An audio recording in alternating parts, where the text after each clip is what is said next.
The year 2026 has been many things, but quiet isn't one of them. However, when Roberts took the stage for what the audience thought was a solo set, the atmosphere shifted from standard concert vibes to a historical event in about 4 seconds. We start the script by dismantling the surprise entrance trope.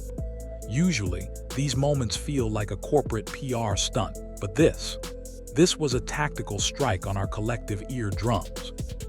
The firm stance here is that Jennifer Hudson didn't just join the performance, she annexed the stage. We use humor to describe the security guards' faces, looking like they were witnessing a glitch in the simulation because no two humans should have that much lung capacity in a single zip code. The fast-paced delivery mocks the 2020 era, staged surprises that had the emotional depth of a damp napkin. To stay violation-free, we frame this as a psychological study of audience expectation management. We analyze the exact millisecond the crowd realized who was walking out from stage left. It wasn't just a scream. It was a sonic boom that probably knocked a satellite out of orbit. We describe's reaction not as shock, but as professional survival mode. He knew he had to level up or be turned into background noise by the hurricane that is JHud. By the time we finish this point, the viewer is fully aware that this isn't a nice duet, a high-stakes vocal combat zone where the only winners are the people with front row seats. You don't just sing next to Jennifer Hudson. You pray your vocal cords don't file for early retirement out of pure intimidation. In this section, we treat Jennifer's arrival like the final boss appearing in a legendary video game. The script's tone is firm. JHud is the gold standard, and everyone else is just playing with Monopoly money. We describe her vocal footprint as something so heavy it probably has its own gravitational pull. The humor kicks in when we compare her low notes to a subterranean earthquake and her high notes to a laser beam capable of cutting through the hull of a battleship. She didn't just hit the note, she interrogated it until it gave up all its secrets, the script quips. We provide a technical breakdown of her resonance placement, explaining how she manages to project with the force of a jet engine without looking like she's even trying. This is crucial for YouTube's algorithm. By discussing laryngeal stability and supportive breath pressure, we move the content from entertainment to technical critique. We mock the idea of auto-tune in 2026, pointing out that Jennifer Hudson's natural voice has more processing power than a quantum computer. The pace stays rapid, the wit stays dry, and we establish that while is a king, he just invited the Empress of the Universe to tea, and she brought the entire palace with her. It takes a specific kind of bravery, or perhaps a total lack of fear to stand center stage when Jennifer Hudson starts her ascent. This point focuses on Roberts' incredible hold my drink energy. We describe his performance as the ultimate underdog story of 2026. The humor comes from imagining his internal monologue. I was having a nice solo, and now I'm fighting for my life against a literal Oscar winner. Firmly, we analyze his vocal agility. While Jennifer provides the power, provides the surgical precision, we break down his runs, describing them as scenic detours through the history of soul music. We joke that his riffs are so fast they're actually violating local speed limits. To keep the bots happy, we add comparative analysis, looking at how modern R&B phrasing bridges the gap between old-school gospel and 2026 pop sensibilities. This isn't just a copy of a performance, it's a deep dive into stylistic fusion. We describe his ability to match her volume not as a shouting match, but as a harmonized collision. The script stays fast, highlighting that isn't just a guest in this moment, he's the anchor. He's the one who keeps the song grounded while JHud tries to take it into the stratosphere. It's a witty, high-speed tribute to the man who refused to be overshadowed by a legend. Every legendary duet has a moment where the music stops being notes and starts being physics. In this performance, that moment happens at the bridge. We describe the bridge as a vocal tectonic plate shift.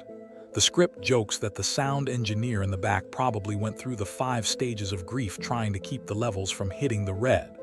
The decibel meter wasn't just peaking, it was calling its lawyer, we joke. Firmly, we analyze the overtone series. When two voices of this caliber hit a perfect fifth, They create resultant tones that make it sound like a third person is singing.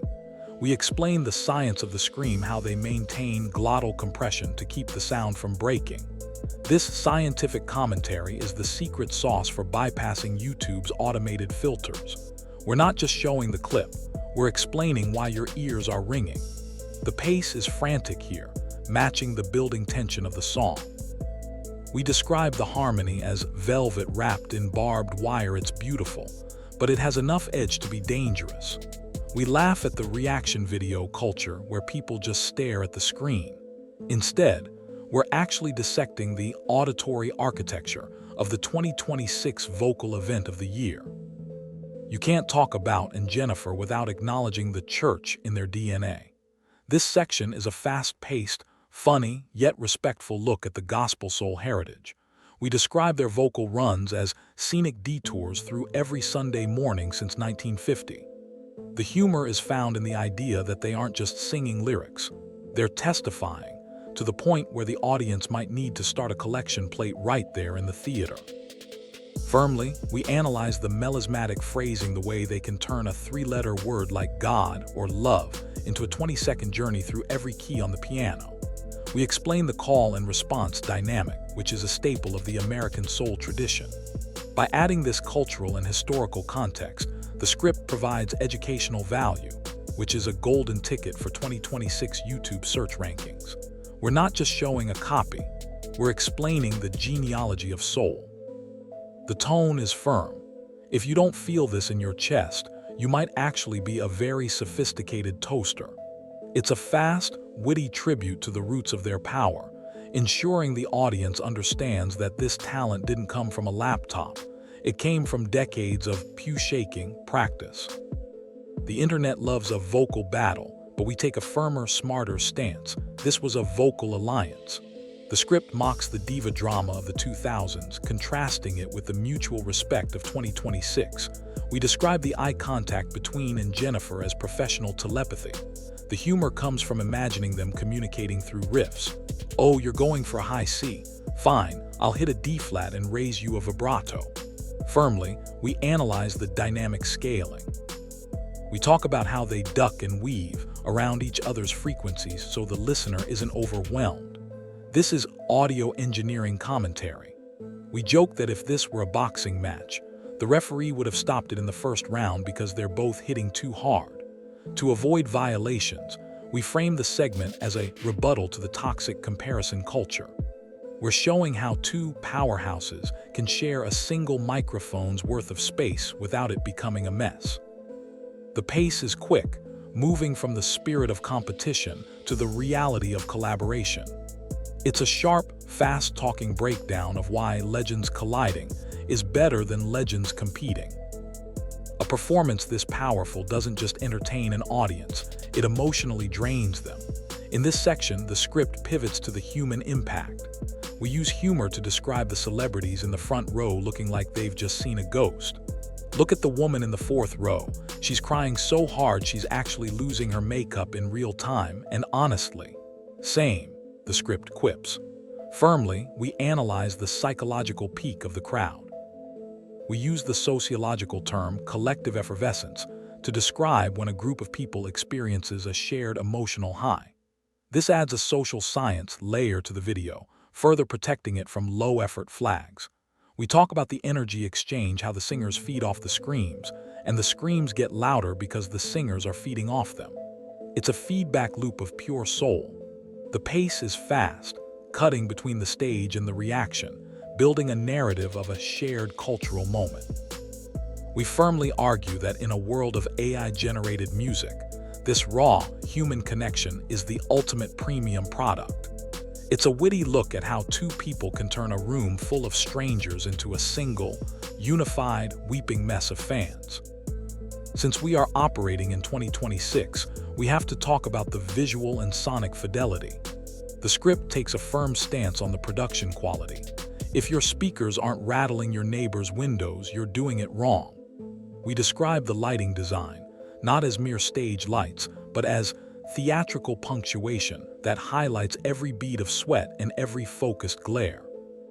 The humor comes from mocking cheap, 2020-era live streams, comparing them to a garage band versus this Broadway-level spectacle. We analyze the sound mixing, specifically how the engineer managed to keep two powerhouse frequencies from clashing. This is technical production analysis, which signals to the algorithm that this video is a professional critique of the media industry. We move fast through the visual storytelling, the way the cameras zoom in on hand gestures and Jennifer's iconic power stance. We firmly state that this is the new standard for live captured events. It's a sharp, fast-paced look at how the packaging of a performance helps sell the product of the voice. We joke that the light tech deserves an Emmy just for keeping up with the tempo. The script now turns its fire on one-hit wonders and tick earworms. We firmly argue that while a catchy 15-second clip is fine for a cat video, it can't hold a candle to a 7-minute vocal journey. This isn't a challenge, it's a conquest, the script asserts. The humor is aimed at the disposable nature of modern pop, contrasting it with the timelessness of this duet. We break down the arrangement structure, the slow build, the climax, and by using academic musical terms, we reinforce the expert commentary status of the video. The pace is quick, dismissing the flash-in-the-pan hits of the month to focus on why this specific performance will be studied by vocal students in the year 2040. We describe it as nutritional music. It's not just sugar. It's a full-course meal with extra dessert. This firm, slightly elitist, but funny perspective gives the video a strong personality, which is exactly what the YouTube algorithm uses to recommend content to engaged viewers. We joke that in 10 years, we'll still be talking about the collision, while everyone will have forgotten that dancing song from last week. We wrap it up with a final judgment that is as firm as a judge's gavel. We don't just call it good, we call it the definitive vocal benchmark of the 2020s. The script moves fast through a summary of the previous 9 points, hitting the highlights like a highlight reel on steroids. The humor returns for a final bow, suggesting that everyone else should probably just stop singing for the rest of the year to show some respect. Pack it up, everyone. Music is finished. We reach the end of the level, we joke. We firmly state the call to action, telling the audience to share this with someone who thinks they can sing so they can be politely humbled. To stay violation-free, we frame the entire conclusion as an original editorial summary. We're not just replaying the song, we're declaring its place in history. The pace is electric, the wit is biting, and the final message is clear. Roberts and Jennifer Hudson didn't just perform a song, they set a standard that most people couldn't reach with a ladder, a jetpack, and a megaphone. This is the 2026 legacy, and we are just lucky to be ears on for the ride.